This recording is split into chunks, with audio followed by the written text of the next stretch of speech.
The first light of dawn spilled over Ouagadougou like a prayer. The city stirred awake, horns echoing in the distance, smoke from morning fires curling into the pale sky. And within the walls of the presidential residence, a man stood by his window. Silent, thoughtful, President Ibrahim Traoré, soldier, leader, son of the soil. Yet this morning he was not thinking of power, speeches, or strategy. Something else weighed on his heart, something invisible, ancient, and deeply human. He turned to his chief of staff. "Cancel the meetings," he said quietly. "Sir, I need to see my people. Not from this palace." From their world, the room fell silent. It was an unusual request. No notice, no security detail, no media. Just a man who refused to lead from behind walls. Minutes later, Ibrahim stepped into a plain, dust-covered SUV. No convoy, no ceremony, only two quiet guards and a driver. As the engine hummed and the city passed by, his gaze lingered on the faces outside the window. Vendors, schoolchildren, laborers pushing carts through morning heat. "This is where truth lives," he murmured. Not in reports, not in briefings. His destination, Delgado Ouedraogo National Hospital, a place he had read about countless times but never seen with his own eyes. When the car stopped, the smell of disinfectant and dust filled the air. The hospital was already overflowing. Hallways packed, corridors echoing with coughs, whispered prayers, and the squeak of gurney wheels. The hospital director hurried forward, breathless. "Mr. President, we weren't expecting—" "That's why I came," Ibrahim interrupted gently. "Show me everything as it truly is." His tone carried no anger, only quiet authority. Inside, paint peeled from the walls. A ceiling fan rotated weakly above a row of patients waiting on benches. A child whimpered in his mother's arms, her eyes hollow with sleepless nights. Nurses moved like ghosts, swift, efficient, but exhausted. Ibrahim stopped at every turn. He knelt beside a young mother cradling her feverish child. "We are with you," he said softly. "This will change." The woman's eyes filled with tears, not of hope but disbelief. For her, promises were air, but the warmth in his voice was something different, real, tangible. As he moved down the corridor, he shook hands with an old man whose body trembled from age. The man's hand lingered in Ibrahim's, rough and warm, as though holding on to faith itself. Then, a voice. Soft, almost hesitant. "Careful, sir." The floor was just cleaned, Ibrahim turned. A woman stood before him, holding a mop and bucket. Her uniform was faded, her hands cracked from years of labor, her posture humble. Yet there was something regal about the way she held herself. Quiet dignity hidden behind fatigue. "I'm sorry, sir," she murmured, lowering her gaze. "It's nothing," he replied kindly. "I should have been watching my step." He started to walk on, but something stopped him. That voice, gentle, melodic, familiar. Like a song from a dream he couldn't quite remember. He turned back slowly. The woman was already dipping her mop into the bucket, her movements deliberate, weary, and rhythmic, as if she had done this all her life. "What is your name?" Ibrahim asked softly. She looked up, startled. For the first time their eyes met. Her face, aged, lined, but kind, carried the weight of decades. "My name is Aminata," she said quietly. The sound of her name struck him like a gust of wind through the soul. Aminata. He whispered it once under his breath. A name buried deep beneath time. A whisper from another life. His heart began to race. He didn't know why. The hallway noise faded. For a moment the world felt distant, muffled, as though time itself had slowed. He searched her eyes. There it was, that flicker of something. "Memory, pain, maybe love. Thank you, Aminata," he said quietly, though she didn't understand why he thanked her. As she turned away, the light through the window fell on her face, soft, golden, holy. And in that moment, Ibrahim felt something awaken within him. A pull toward the past, toward a truth he had long forgotten. The tour continued, but his mind was no longer in the present. Every word from the doctors blurred into background noise. The lack of medicine, the broken machines, the hopelessness. But beneath all of it, one image kept returning. Aminata. That name echoed in his mind like a heartbeat. Aminata. Where have I heard that name before? He glanced out the window. Saw her again, mopping the next hallway, quiet and unseen. And suddenly his chest tightened. He remembered dusty village roads. Laughter of children. A woman's voice calling his name under a mango tree. A wave of emotion washed over him. Nostalgia. Guilt, tenderness, when all at once he stopped walking. "Doctor, please continue with my chief of staff," he said, his tone distant, almost trembling. "I'll join you soon." As the others moved on, Ibrahim stood alone in the corridor, staring at the woman who unknowingly held the key to a forgotten chapter of his life. And for the first time in years, the man who led a nation felt small. Not out of weakness, but out of remembrance, the kind that humbles kings. In that crowded hospital hallway, among broken walls and tired faces, destiny whispered, "Sometimes the past doesn't vanish. It waits, patient and silent, until the moment a man is ready to face it again. Sometimes the truth doesn't shout. It waits in silence, hidden in faces we pass by and names we almost forget." President Ibrahim Traoré walked that morning with a heart full of questions. The hospital still buzzed with noise. Echoing footsteps, murmured voices, the metallic clatter of instruments. But inside him there was only stillness. And a name. He found her again, still mopping the corridor floor. Her motions unhurried, her gaze fixed downward. When she saw him approaching, her hands froze. "Sorry to bother you, Aminata," he said gently. His tone carried warmth, not authority. "I'd like to ask you a few questions." "If that's all right," she blinked nervously. I didn't do anything wrong, Mr. President." "I know," Ibrahim replied with a small smile. "You've done everything right." There was a long pause. She looked at her hands, rough, calloused, and then back at the man who once lived as a child in the same dust she swept every day. "How long have you worked here?" 23 years, sir," she said softly. "Since I left my village." He tilted his head. "And which village is that?" "Kuo in San Matanga province." "In the north." The air shifted. Ibrahim's heart stopped for a beat. Kuo. The name hit him like thunder rolling across memory. He could almost smell the earth after rain. See the red dust rising behind children's feet as they chased each other near the well. Hear the songs of women pounding millet in the fading light. He swallowed hard. "Do you know a woman named Fatima?" The mop slipped from Aminata's hands. The sound echoed down the corridor. She looked up slowly, eyes wide with recognition and disbelief. "Fatima?" she whispered. "Yes, I knew her well." Her voice trembled. "She was your mother." Silence fell. The distant hospital noises faded into nothing. For a moment, it was just them. A leader and a woman bound by the invisible thread of memory. Ibrahim's eyes glistened. Then, "You knew me?" Aminata nodded, tears forming. "You were 5 when your father died. You used to follow your mother everywhere. You loved tamarind sweets and climbing trees too tall for your small legs." A sad smile crossed her face. "You fell once, do you remember? Your mother ran faster than I'd ever seen. She carried you home in her arms, crying and laughing at the same time." Ibrahim tried to speak, but his voice broke. He remembered flashes.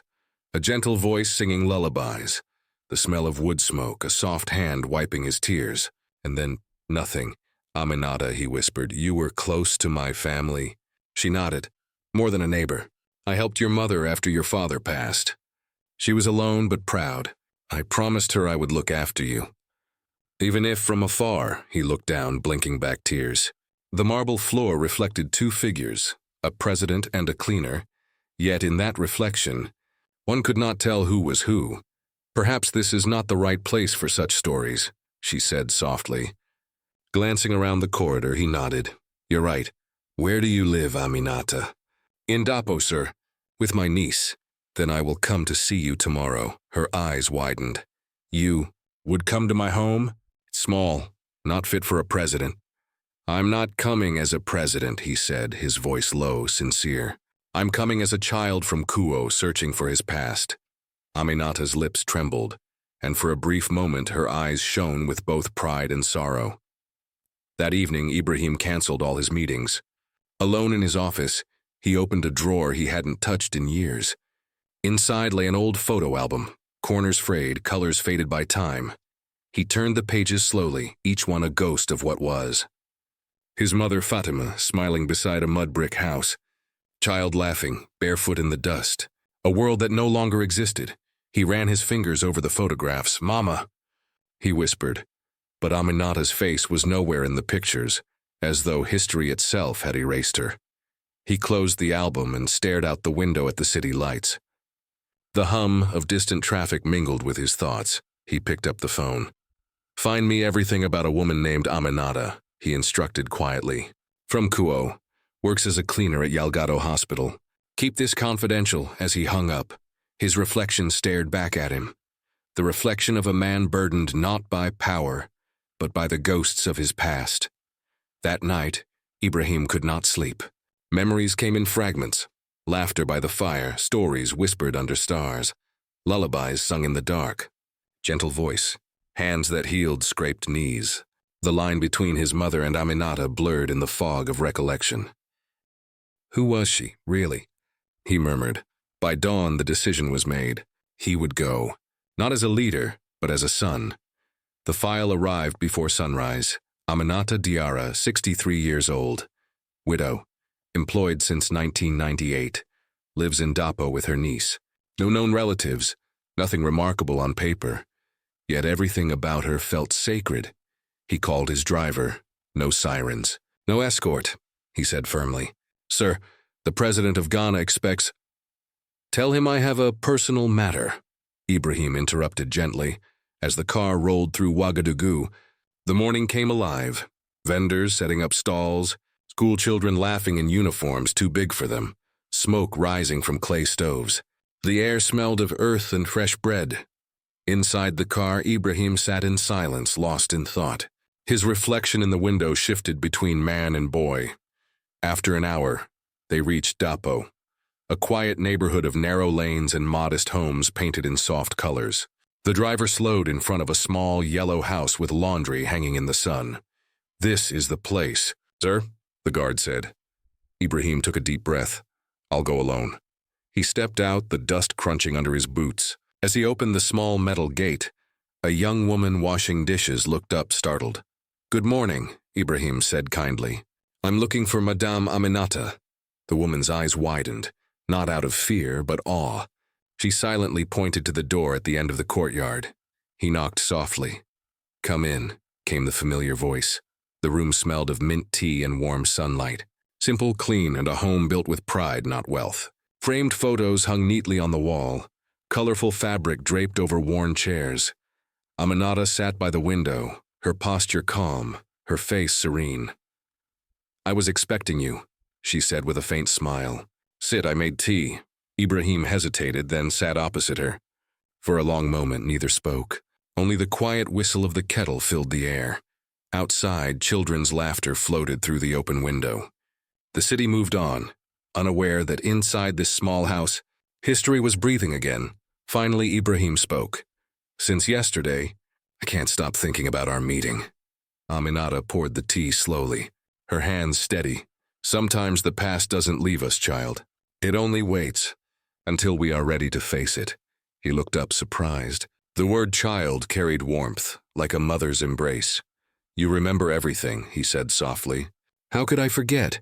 She replied, "A child like you doesn't vanish from a heart so easily." He smiled sadly. "Then tell me, Aminata, what really happened after my father died?" She sighed in a deep, trembling sigh that carried years of silence. "That story is not easy, Ibrahim," she whispered. "But perhaps it is time you heard it. Truth is a river. It may disappear beneath the earth, but it always finds its way back to the surface." And for Ibrahim, that river had finally begun to rise. Ibrahim sat quietly, his voice low and unsteady. "There's something about your face," he said softly. "It feels like a memory I can almost touch, but not quite reach." Aminata poured the tea with careful hands. "Children forget," she said gently. "But sometimes the heart remembers what the mind cannot." She stood, walked to a small wooden dresser and opened a worn box. From it, she lifted a bracelet, beads of vibrant color strung with tiny cowrie shells. She held it delicately as if it were sacred. "You wore this," she whispered. "Your mother Fatima had it blessed to protect you. You never took it off." Ibrahim reached out, his hand trembling. The moment he touched it, memories flooded back. a small hand counting the beads before sleep, his mother's gentle laughter, the smell of warm millet. How do you have this? He asked, his voice thick with emotion. Aminata took a deep breath. When your mother fell ill, I was her closest friend, her neighbor, her sister in spirit. Before she passed, she made me promise to care for you. For nearly 2 years, I raised you as my own. I cooked your food, washed your clothes, told you stories until you fell asleep. You called me Mama Nina. You couldn't say my full name. Ibrahim's eyes glistened. His chest tightened as fragments of memory took form. A familiar laugh, the warmth of arms that once held him. Mama Nina, he whispered. I remember. You taught me the names of birds, how to make herbal drinks when I was sick. You were there. Tears welled in Aminata's eyes. When Fatima passed, your father's family took you away. I begged them to let you stay, but I had no power. Ibrahim knelt before her, taking her trembling hands in his. You were my second mother, he said reverently. How could I have ever forgotten you? Aminata smiled through her tears. Maybe you forgot in your mind, my child. But not in your heart. He looked at her with quiet awe. You should have come to me. She gave a sad little laugh. And say what? That the president of Burkina Faso was once the boy who called me Mama Nina. Who would have believed me? The world builds walls between people like us. Ibrahim smiled faintly through his tears. And yet, destiny broke them. It made me slip on your freshly cleaned floor. Aminata laughed softly. Life moves in strange ways, my son. Time slipped away unnoticed in that small, sunlit room. They shared tea, then photos, faded images of the village, of Fatima, and of little Ibrahim sitting on Aminata's lap. These are my treasures, she said quietly. Every year on your birthday I cooked your favorite meal, rice with sauce and chicken, and I prayed for your health wherever you were. Ibrahim's throat tightened. You kept me in your heart all this time, she nodded. A bond of the heart never truly breaks. Her niece Fatou returned shyly with a tray of food, thick millet paste and baobab leaf sauce. Aunt Aminata always told stories about you, she said softly. I thought they were just tales. I never imagined the president would come to our house. Aminata smiled proudly. Fatou is like my daughter now. Her mother, my sister cadet, passed away 10 years ago. We care for each other. Ibrahim turned to Fatou. Your aunt is a remarkable woman. She gave me love when I had none, even when I forgot her name. They ate together in peace. Laughter mixed with tears as Aminata shared stories. Of Ibrahim pretending to be a rooster at dawn. Of falling into a shallow well. Of sleeping clutching a tiny blue blanket. Do you remember the story of the hyena and the hare? She asked teasingly. Ibrahim chuckled. Of course. I made you tell it every night. Aminata's face lit up. You remember. For the first time in years, Ibrahim laughed freely. Not as a president, not as a soldier, but as a son rediscovering his childhood. Then silence fell again. Warm and full. I want to do something for you, he said finally. You've worked so hard all your life. You deserve peace. Aminata shook her head gently. You came to me and you remembered me. That is the greatest gift I could ever receive. No, he said firmly. That's not enough. I owe you, Mama Nina. Let me help. I'll ensure you have a comfortable life. Good care, peace, dignity. It's what any son would do for his mother. She smiled through tears. If that's truly your wish, I accept. But I don't need luxury. Just enough to live quietly with Fatou. Maybe to visit the village sometimes, to feel the earth beneath my feet again. He nodded, deeply moved. Rising, he embraced her. A long, tender hug filled with years of unspoken gratitude. The scent of shea butter and incense surrounded him, pulling him back through time.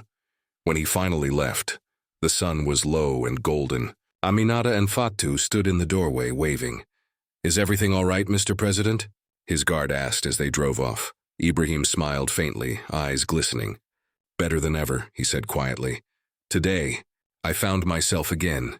Back at the palace, the world of politics and power waited. Missed calls, files, and diplomatic meetings. None of it seemed urgent anymore. He picked up the phone. Prepare the documents, he said firmly. I want to create a foundation to honor women like Aminata Iwadago. Women who raise, heal, and guide others in silence. His secretary paused. What will you name it, Mr. President? Ibrahim looked out the window at the evening light. A small smile crossed his face. Roots of the heart, he said. Because women like her are the hidden roots that keep our nation alive. That night, for the first time in years, Ibrahim slept peacefully. In his dreams, he walked again through his childhood village, his mother Fatima smiling by the fire, and Aminata's warm hands guiding him gently home. The house wasn't grand or luxurious, just peaceful, sunlit, and full of quiet dignity. The walls were painted soft yellow, with a small garden where the wind carried the scent of bougainvillea. It was a place where Aminata could finally rest, surrounded by calm. President Ibrahim Traoré had personally arranged it for her. Along with it came her early retirement, a generous pension that covered her and her niece, Fatou. At first, the hospital director had been baffled. A special presidential order. For a cleaning lady? He had murmured. But when he saw the signature and heard the tone of Ibrahim's request, he understood. This was something sacred. That morning, an official car arrived at Aminata's modest home. She wore her finest traditional dress, a burst of bright fabric that shone against her gentle frame. Her hands trembled as she held Fatou's arm. "Where are they taking us?" she whispered nervously. "To the presidential palace, madam," the driver replied kindly. Fatou smiled. "Don't worry, Auntie. I think it's something beautiful." When they entered the palace courtyard, Aminata froze. Hundreds of people had gathered. Ministers, journalists, hospital staff, even faces from her distant village of Kuo. Cameras flashed. A hum of anticipation filled the air. At the center of it all stood Ibrahim, dressed in white, calm and radiant. When their eyes met, he smiled and stepped forward. "Don't be afraid, Mama Nina," he said gently, using the name that reached straight to her heart. "Today is a special day." He led her by the hand into the grand reception hall. The air was charged, not with politics but with humanity. "My friends," Ibrahim began, his voice steady yet full of emotion. "Today I speak not as your president, but as a son repaying a debt of love." He turned toward Aminata, who stood quietly beside him, tears glimmering in her eyes. "This woman," he continued, "is Aminata Ewadogo, the woman who cared for me when I was a lost child. When my mother Fatima grew ill, Aminata fed me, bathed me, and loved me as her own. Life separated us, but fate, in its mysterious mercy, brought us back together." The room was silent, captivated. Ministers, nurses, journalists. Everyone listened as the story unfolded. For 25 years, Ibrahim said, Aminata worked humbly as a cleaner in Yalgado Hospital. She never sought attention, never asked for favor. She lived her life with quiet strength and dignity. It is that spirit, that heart, that I wish to honor today. Not just in her, but in all women who give everything without ever being seen. He lifted a golden plaque, engraved with her name. The words shimmered under the lights, Aminata Ewadogo, for a lifetime of love, humility, and service. Then he turned, smiling softly. "And today I also give her the keys to her new home. And a lifetime pension." The crowd erupted in applause. Aminata covered her face, overcome. "And one more thing," Ibrahim said, raising his voice so all could hear. "In her honor, I am creating the Roots of the Heart Foundation to support women who raise orphans, care for the sick, and nurture others with unseen love." The hall thundered with applause again. Ibrahim turned to Aminata. "Mama Nina, would you like to say a few words?" She hesitated. Cameras frightened her, but then she lifted her head, proud and serene. "I do not have the words of educated people," she began softly, "but I know this. Love has no limits." Her voice, though gentle, filled the hall. "When I cared for little Ibrahim, I did not think about the future. I did not know who he would become. I only knew a child who needed love. In our villages, we say it takes a whole community to raise a child. I did nothing special. I simply followed that tradition, the path our ancestors taught us." Her gaze shifted to Ibrahim, and a radiant smile broke through her tears. "I never stopped believing that God would let me see my son again. Today my heart is full. May God bless our president, and may God bless Burkina Faso." The hall rose in applause, long, thunderous, and sincere. Even hardened journalists wiped their eyes. That moment, broadcast live, swept across the nation. In homes, cafes, and schools, people watched and wept. They saw in Aminata's humble grace something sacred, the soul of their country.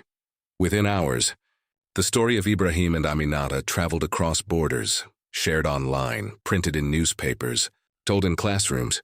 Donations poured into the Roots of the Heart Foundation. Women from every province wrote letters, stories of love, resilience, and sacrifice. The movement grew into a network of solidarity, sparked by one woman's quiet devotion and one man's gratitude. A month later, Ibrahim made a long-awaited journey, back to Kuo, his childhood village. It was his first visit in decades. Aminata accompanied him. Her presence beside him was calm and grounding, like the rhythm of the earth itself. The village gathered to greet them. Children waved flags, drums echoed in the distance. At first, the villagers were shy, unsure how to stand before a president. But their hesitation vanished when Ibrahim knelt to touch the red dust of his home. He visited the small hut where his mother had once lived, the cracked walls, the worn mat, the empty corner where she had kept her basket of herbs. Then he walked to the little house where Aminata had once cared for him. An elderly woman stepped forward, trembling. She held something wrapped in a faded cloth. "You made this," she said softly, unwrapping a small wooden spinning top. "You carved it yourself the week before you left." "I kept it all these years." Ibrahim turned it gently in his hands, watching it spin across his palm. For a moment he was a boy again, barefoot, laughing, chasing the toy through the dust while Mama Nina called him in for supper.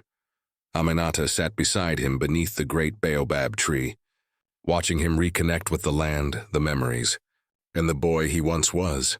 For the first time in years, she felt whole, at peace. Life, Aminata told a reporter nearby, is like a long cloth we weave day by day. Sometimes the threads break, the colors fade, but if we keep faith, the pattern always becomes beautiful again.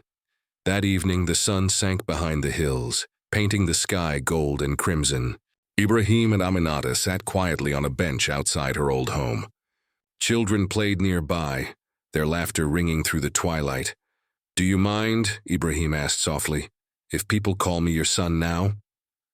Aminata's eyes sparkled. "You have always been my son, Ibrahim. Nothing has ever changed in my heart." They sat side by side, watching the horizon. Time and distance had lost their power. What remained was love, simple, enduring, and pure. A president and a humble cleaner, bound not by blood, but by compassion, had reminded a nation of what truly matters. Their story became legend, taught in schools and retold in village gatherings. It was no longer just about Ibrahim or Aminata. It was about the invisible hands that shape lives, the quiet love that builds nations. As Aminata once said, with the wisdom that carried through generations, "It is not power that makes a man great, but his ability to remember those who helped him stand," and as Ibrahim often repeated in his speeches thereafter, "True greatness is not measured by power or wealth, but by love, care, and the respect we show to others, especially those who nurture us in silence." The roots of their hearts had intertwined once more, and from them grew a legacy that would never die.